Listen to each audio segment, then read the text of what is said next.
Johnson's speech pattern, and which was familiar to my ear at this time from hearing it and so forth. Jack Nicholson spent decades being one of the most recognizable faces in Hollywood. That wild grin, those raised eyebrows, the way he could fill a screen without even trying. It all made him a legend. But behind all the fame and the unforgettable performances, Nicholson was quietly carrying resentments that most people never knew about. For years, he kept his frustrations mostly to himself.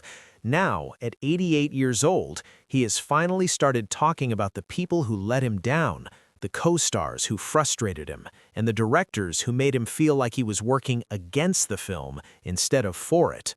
6 names, 6 relationships that started with promise and ended with disappointment. Each one taught Nicholson something painful about the business he dedicated his life to, and each one left a mark that never fully healed. If you enjoy stories like this one, the real, unfiltered side of Hollywood that most people never get to hear, make sure you subscribe and hit the notification bell. We dig into the stories behind the stories, the tensions that happened off camera, and the moments that shaped the legends you think you already know. Now let's get into it. The first name on the list is the one that hurt the most, because it started with the most admiration. For Jack Nicholson, Marlon Brando was not just another actor, he was the actor. Growing up and coming into the industry, Nicholson looked at Brando the way young musicians look at the greatest musicians who ever lived, with awe, with reverence, and with the belief that one day, being around that person would change everything. Brando had reinvented what acting could look like. He brought a rawness and an honesty to his performances that nobody had seen before, and he inspired an entire generation of performers, Nicholson firmly among them. So when the two were finally cast together in The Missouri Breaks in 1976, Nicholson was genuinely excited.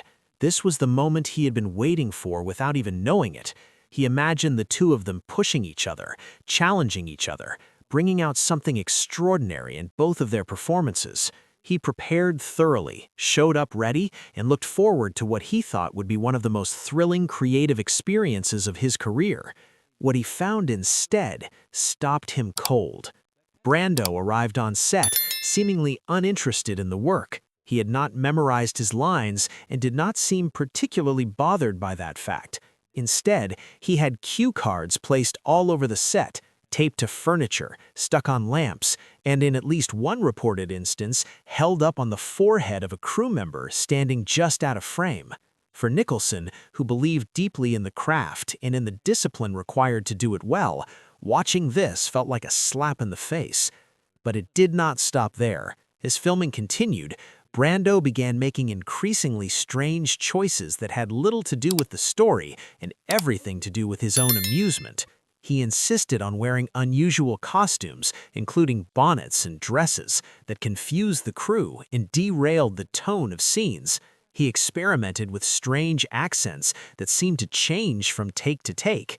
Some people on set quietly suggested this was Brando being a creative genius, pushing the boundaries of the character in unexpected ways. Nicholson did not see it that way at all. To him, it looked like a man who had stopped caring about the film and was simply playing games at everyone else's expense. By the time The Missouri Breaks came out and flopped at the box office, whatever idol worship Nicholson had carried for Brando was gone. He still acknowledged what Brando had accomplished earlier in his career, the early performances that had genuinely changed cinema, but the man he met on that set was someone else entirely. Nicholson made a private decision and stuck to it for the rest of his career. He would never work with Marlon Brando again. The experience gave him a bitter lesson that stayed with him for decades. The people you admire from a distance can sometimes be the very people who do the most damage to your belief in what you were doing. The second name on the list involves a very different kind of disappointment. When Stanley Kubrick cast Nicholson and Shelley Duvall as the leads in The Shining in 1980, he was putting together what would become one of the most celebrated horror films ever made. But the process of making it was brutal, and the friction between Nicholson and Duvall became one of the most talked about behind-the-scenes tensions in Hollywood history. Kubrick was famously demanding. He pushed every actor on that set to their absolute limit, running scenes dozens of times until he felt he had captured exactly what he wanted. The pressure was immense for everyone involved, but Duvall's way of handling that pressure was very different from Nicholson's, and that difference created serious problems between them. Nicholson was someone who needed rhythm in his performances. He needed to feel like he and the person across from him were working in sync, responding to each other in real time, building something together.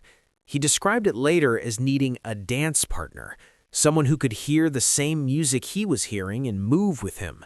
With Duvall, he often felt like he was dancing alone.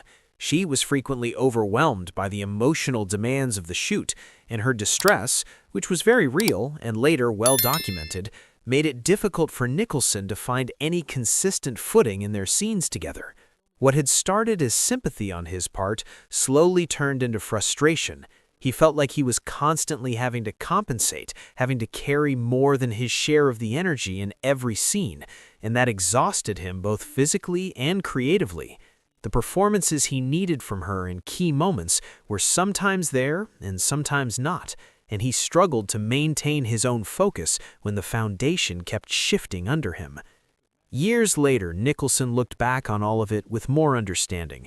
He acknowledged that what Kubrick put Duvall through during that production was genuinely unfair. She was pushed beyond what any actor should reasonably be expected to endure, and the emotional toll it took on her was visible and severe. He even described her experience on that set as one of the hardest things he had witnessed in his career. But even with that softened perspective, the memory of how difficult those months were never left him. The Shining became a classic, but the trust between its two leads had cracked well before filming was over. The third person Nicholson had serious issues with was Tom Cruise, and this one surprised a lot of people when it came out. Their collaboration on A Few Good Men in 1992 produced one of the most iconic scenes in 1990 cinema, the courtroom confrontation, the raised voice, the line that people still quote today. It looked on screen like two titans going head-to-head.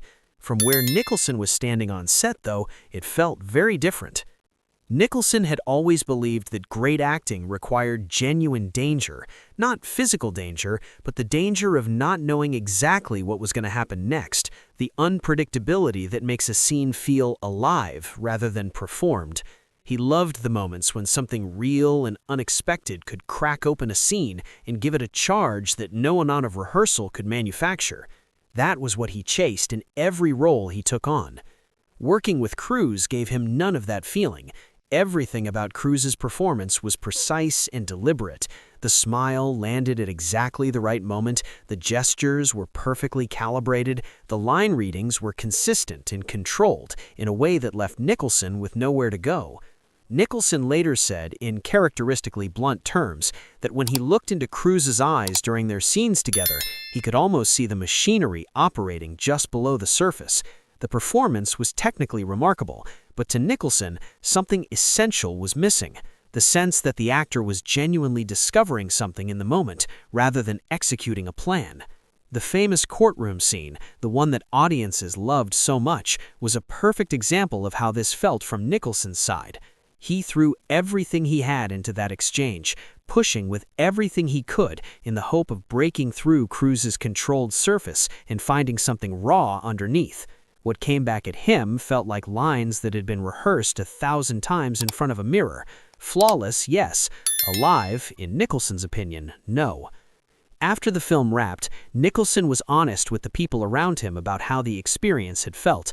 He respected Cruise's commitment and professionalism. He was never dismissive of those qualities. But their fundamental approaches to acting were simply incompatible. Nicholson was chasing danger while Cruise was chasing perfection, and for Nicholson, perfection without risk was not something he wanted to spend his time pursuing. He made the same quiet decision he had made after working with Brando. He would not work with Tom Cruise again. The fourth conflict was perhaps the most personally painful because it involved someone Nicholson had a deep history with. Faye Dunaway had been his co-star in Chinatown in 1974, one of the greatest films either of them ever made. Their chemistry in that movie was electric and undeniable. So when Nicholson decided to direct the sequel, The Two Jakes, in 1990, and brought Dunaway in to co-star, it seemed like a reunion that could only go well. It did not go well. The problems started almost immediately. Dunaway reportedly struggled to be on time, questioned dialogue repeatedly, and challenged many of the decisions Nicholson was making as director. This was not a normal creative disagreement between collaborators who respected each other's perspective.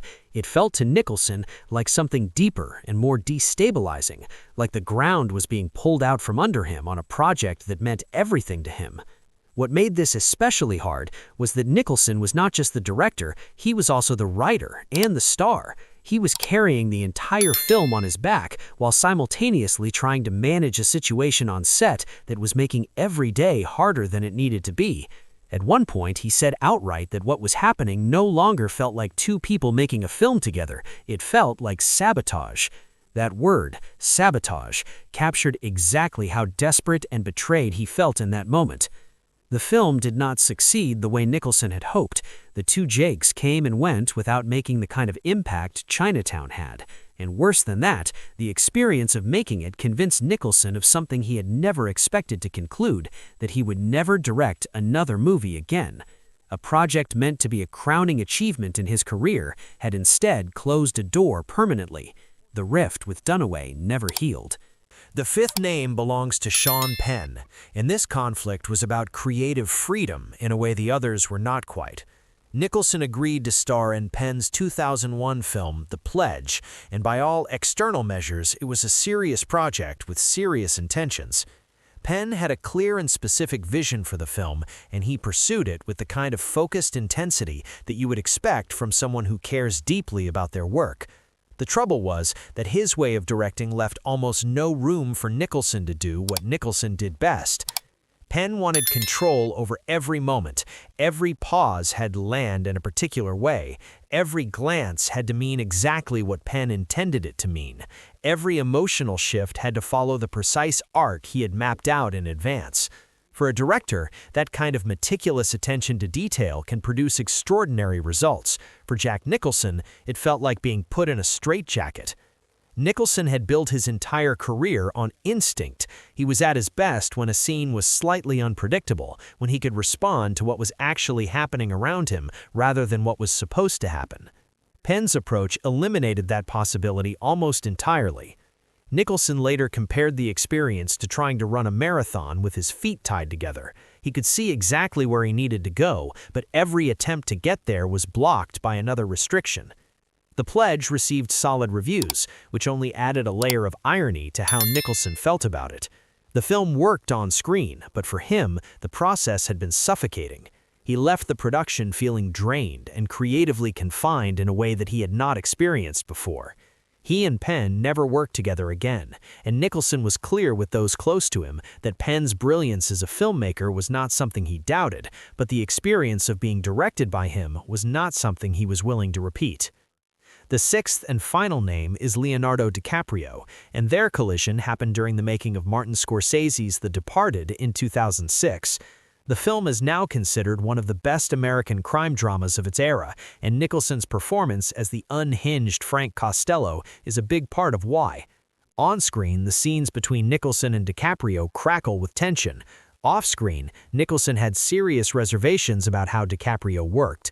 The core issue was the same one that had come up with Cruise, but in some ways it felt sharper here because the generational gap was so obvious. DiCaprio represented a new kind of Hollywood actor, someone who prepared obsessively, who mapped out every detail of his character before a single camera rolled, who treated acting as something to be engineered rather than discovered. Nicholson, trained in the tradition of Sanford Meisner, believed the opposite. He thought the best acting happened in real time, when the actor was genuinely responding to the moment rather than executing a pre-built plan. The clearest example of how different they were came during one of their scenes together. Without any warning or discussion, Nicholson produced a real gun. Scorsese kept the cameras rolling, and the shock on DiCaprio's face was completely unscripted and completely real.